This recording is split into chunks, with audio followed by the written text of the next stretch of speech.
আমার বাবা একজন কৃষক ছিলেন, আর উনি ছোটবেলা থেকেই ওনার বাবা অর্থাৎ আমার দাদুর কাছ থেকে কবিরাজি দীক্ষায় দীক্ষিত হয়েছিলেন। আমার দাদু ও আমার বাবা এলাকার অনেক নামী ব্যক্তি ছিলেন। মানুষের রোগ ব্যাধির চিকিৎসাও তারা করতেন। আমার দাদু ডেভিলের আসরের চিকিৎসাও করতেন। আমার বাবা দাদুর কাছ থেকে শিখে একই সাথে তারা দুজন মিলে এই কাজগুলি করতেন। বিনিময়ে ওনারা কোনো টাকা পয়সা না নিয়ে ভাতের চাল, ধান এবং শাকসবজি নিয়ে থাকতেন। গ্রামের মানুষও তাদের ওপর বেশ খুশি ছিল। একদিন গ্রামে এক ভিনদেশি লোকের আগমন ঘটে, একজন শয়তানের পূজারীর। সে আমাদের এলাকার চার্চ থেকে কিছুটা দূরে তার আস্তানা করে বসে। কবিরাজ গ্রামে এলে তাকে সেখান থেকে তাড়ানোর মতো সাহস কারো ছিল না, কারণ তার নাকি কিছু অলৌকিক ক্ষমতা রয়েছে। সে মানুষের ইচ্ছা নাকি পূরণ করে দিতে পারত, আর সে যার ইচ্ছা পূরণ করত তাকে নাকি খুব বড় কিছু বা খুব কঠিন কিছু দিয়ে সেই ইচ্ছের দাম চুকাতে হতো। আর তার বাসস্থান সে খুব ভয়ঙ্করভাবে সাজিয়েছিল বলে সবাই বলতো। ছনের ঝুপড়ির ছাদের ওপর শিংওয়ালা কোনো এক কঙ্কালের মাথা পতাকার মতো একটি স্ট্যান্ডে লাগানো ছিল।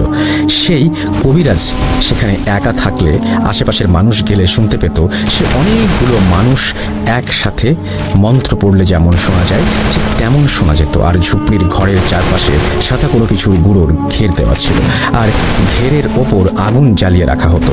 আর তার বাসস্থান সামনে দিয়ে গেলে অনেকেই শুনতে পেত কেউ ফিসফিস করে তার নাম ধরে ডাকছে আর ফিসফিস করে বলছে, এসো আমার কাছে, যা চাইবে তাই পাবে, এসো এসো এসো আমার কাছে।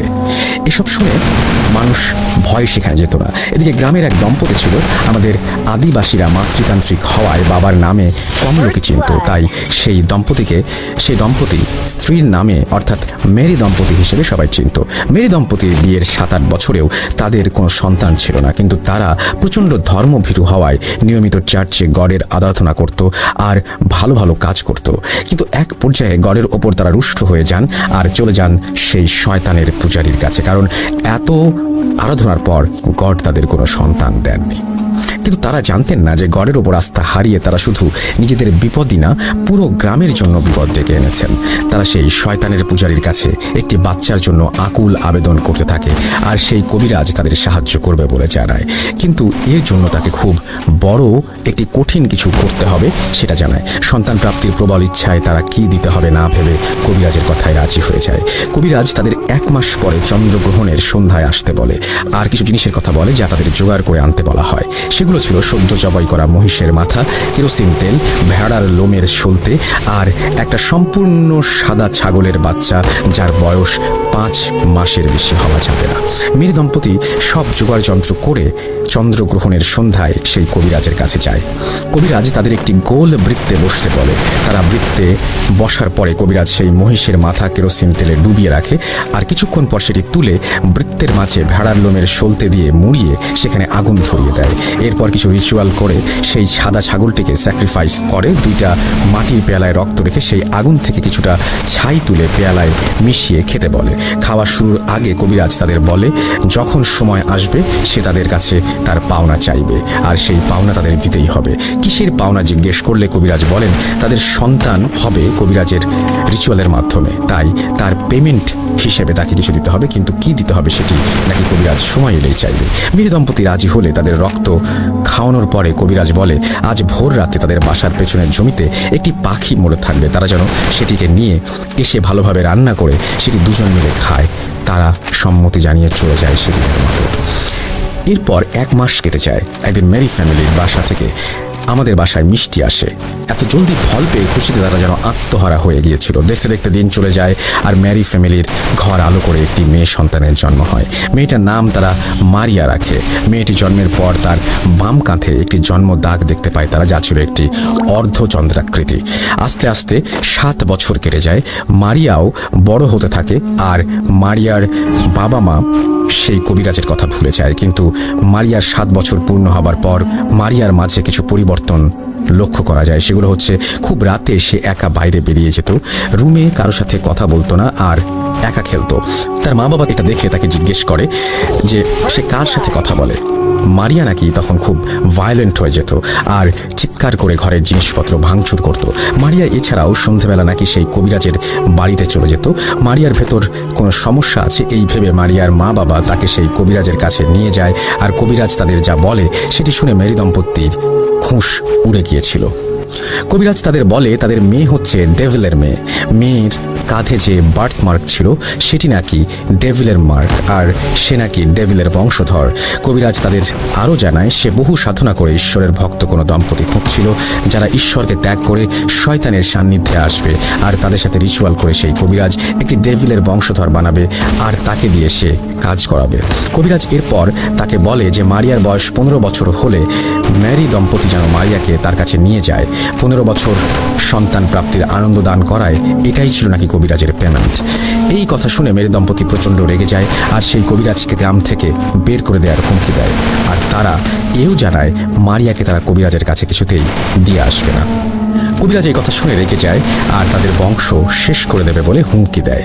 কথা কাটাকাটির এক পর্যায়ে মেরি দম্পতি সেখান থেকে চলে আসেন আর ঈশ্বর বিমুখিতার জন্য চার্চে এসে মাফ চায় আর চার্চের ফাদারের কাছে কনফেস করে তাদের পাপের কথা। চার্চের ফাদার সব শুনে আরও কয়েকজন ফাদারের সাথে পরামর্শ করেন, যাদের মধ্যে আমার দাদুও ছিলেন। তারা মারিয়াকে দেখবে আর সেই শয়তানের ছায়াতল থেকে তাকে বাঁচাবে বলে ঠিক করে। যত যাই হোক, সে তো মানুষের সন্তান, মানুষেরই জীবন তার ভেতর। শয়তানের কাছ থেকে গডের চাইল্ডকে তারা রক্ষা করতে নিজেদের সমস্ত অভিজ্ঞতা ঢেলে দিতে প্রস্তুত হয়ে যায়। অবশেষে 2 দিন পর আমার দাদু আমার বাবা মেরি দম্পতির বাসায় যান মারিয়ার কন্ডিশন বুঝতে। আমার বাবা আর দাদু ফিরে এসে সেই বাসার কথা আলাপ করছিলেন আর আমি তখন ওনাদের কথা শুনি। ওনাদের বর্ণনা মতে মারিয়াদের বাসা ছিল মাটির তৈরি, ভেতরে 3টা ঘর, একটা মেরি দম্পতির ঘর, একটি মারিয়ার ঘর আর একটি মারিয়ার প্রয়াত দাদা দাদির ঘর। সেখানে সামনে ছিল গোয়াল ঘর আর উঠোন এবং রান্নাঘর। মারিয়ার বাসায় ঈশ্বরের আরাধনার কোনো জিনিস ছিল না। সন্ধ্যা হবার ফলে ঘরের ভেতরে কুপিবাতি জ্বলছিল আর তার আলোতে পরিবেশটা যেন কেমন থমথমে আর ভয়ঙ্কর লাগছিল। বাসায় গডের কোনো বই আর কিছু জিনিস নেই কেন জিজ্ঞেস করলে মেরি দম্পতি মাথা নিচু করে থাকে, কিছু বলতে পারে না। তারা মারিয়ার মা বাবার সাথে কথা বলে সবকিছু আরও একবার শুনে মারিয়ার রুমে ওকে দেখতে যাবে বলে জানায়। মারিয়ার ঘরের কুপিবাতিটা খুব মিটমিট করে জ্বলছিল, কিন্তু মারিয়াকে ভালোভাবে দেখা যাচ্ছিল না।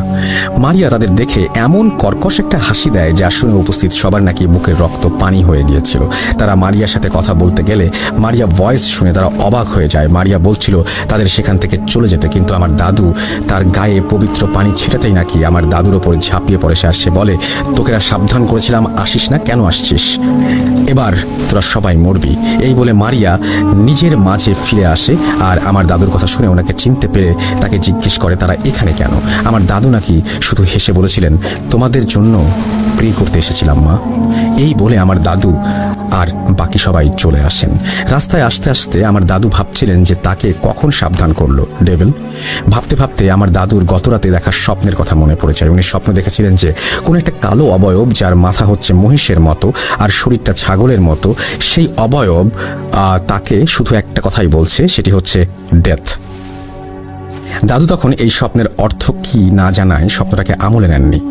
এরপর উনি চার্চের ফাদারদের সাথে কথা বলেন আর জানতে চান এই অবয়ব আর ডেথের অর্থ কি। চার্চের ফাদার কিছু বই ঘেটে বলে দিলেন যে এর অর্থ হচ্ছে, সাবধান করছি, আমার সামনে এসো না, যদি আসো তাহলে মরবে। ডেভিল নাকি নিজের মতো করে সাবধান করছিল। এদিকে মারিয়ার অবস্থা আর স্বপ্নের অর্থ 2-2 মিলে গেলে ওনারা বুঝতে পারেন যে মারিয়া কোনো ডিমনের মাধ্যমে পজেসড। এর মাঝে কিছুদিন পর গ্রামের মানুষ মারিয়ার কথা শুনে সেই কবিরাজকে সবাই মিলে গ্রাম থেকে তাড়িয়ে দেন। কিছুদিন মারিয়ার অবস্থার অবনতি হলে অবশেষে আমার দাদু, চার্চের ফাদার, আমার বাবা আর 2 জন সহযোগী মিলে মারিয়ার এক্সোসিজম করবে বলে ঠিক করে। কিন্তু এত ছোট বাচ্চার এক্সোসিজম পারফর্ম করা ক্ষতিকর, মানে বাচ্চার মৃত্যু ঝুঁকি আছে ভেবে তারা, যেহেতু মারিয়ার বয়স 15 বছর হয়নি, সেহেতু সেই ডেভিল সম্পূর্ণরূপে আত্মপ্রকাশ করেনি বিধায় এক্সোসিজমের পরিকল্পনা বাদ দিয়ে মারিয়াকে চার্চে এনে 8 বছর লালন পালন করার প্রস্তাব দেওয়া হয় মেরি দম্পতিকে। মেরি দম্পতি রাজি হলে চার্চের একটি ঘরে মারিয়াকে থাকার ব্যবস্থা করে দেওয়া হয়।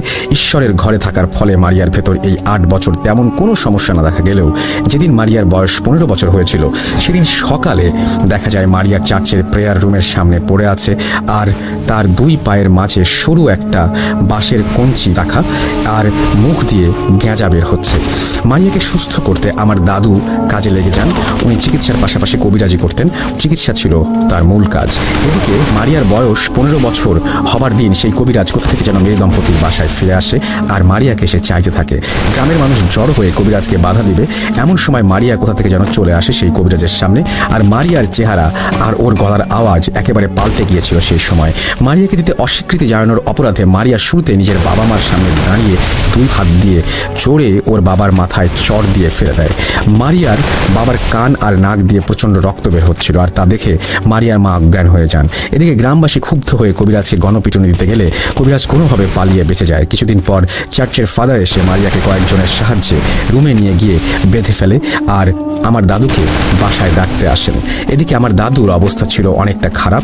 মারিয়ার চিকিৎসা করার সময় আমার দাদু অজ্ঞান হয়ে গিয়েছিল, কিন্তু কেন সেটি আমি কখনো তার কাছ থেকে শুনিনি বা আমার দাদুও আমার কাছে কোনোদিন সেটা বলেনি।